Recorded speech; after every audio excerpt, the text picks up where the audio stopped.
I was connected with Hoka in 2008 with Nico Mahmoud, who was one of the founders. He and I were racing at the UTMB, Ultra Tour du Mont Blanc, over in Chamonix in 2007, I believe it was. You know, another year later went by, and I got a phone call randomly, and it was, hey, this is Nico Mahmoud from France, and I saw you with UTMB, and I've got something I'd like to show you, and if you don't want to, it's okay. And I'm like, no, like, you know, what's up? I wasn't really psyched about what I was running in at the time, so I just I said, sure, Nico, why don't you come on over? If you're in town, come on over and I'll check out what you have. And he came over with a big duffel bag full of some random funky looking shoes, some prototypes. They're all prototypes, but takes them out and he puts them out on my floor, and I was like, whew, what are those things? You know, like big. Everyone calls them moon boots or clown shoes or whatever at the very beginning. And I said, hey, I'll try them on, you know, what the heck. Took them out and I went around the block maybe half a mile, not even a half a mile. And I was like, wow, these things are ridiculous. I loved them. I'm just like, I've always liked a soft shoe. So I was like, these things are so comfortable. Then Nico and I kind of had a tug of war. I'm like, I need to have that pair. So he gave in and finally gave me his pair of shoes. And he said, just, you know, run them for a while. Don't give me an answer now. Just run them for a while. Let me know what you think. And I said, really shouldn't be doing this, but I will, because I really liked them. You know, I was psyched on it, and that's kind of how I am. If I like something, I roll with it. I won't take endorsements or anything like that for something I don't like. I don't think that's fair.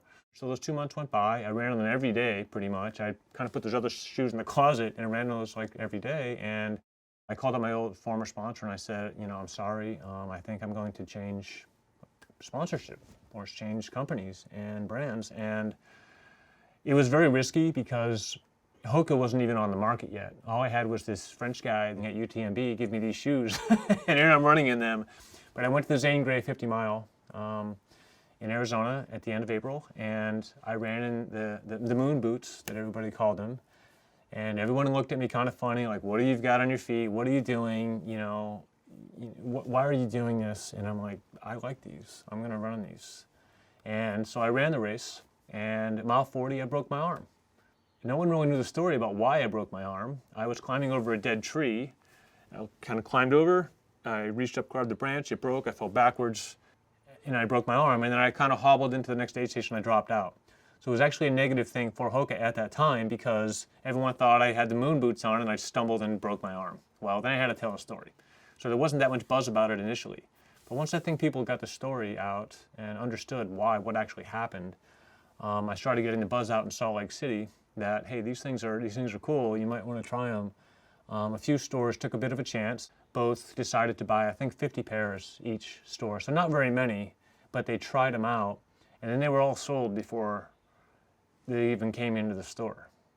And that was the beginning of where the shoes started. And that was the beginning of my connection with Karl runs and Hokas, you know. And all of a sudden at that point I said, hey, don't worry about conversation or anything like that. Let's just run these things for a while. I just really like them, so I'll take them. You know, I didn't really expect Hoka to give me all this stuff or all this stuff. I'm like, no, it's cool. I mean, you guys are a tiny company. When you're a tiny company, what can an athlete like me expect from them? I mean, Nico changed my career, and I've said too many times to people that things have fallen into my lap. Nico was one of them. My wife was the other one. My ski bum life was another one. All these things sort of fell into my lap. Hoka was another piece of my puzzle, and I'm still running the things. Now we've got Speedgoat shoe. Now we've got a great big company that's making amazing products, and now, 10 years later, I'm sitting here talking about Speedgoat and talking about Hokas. It's cool.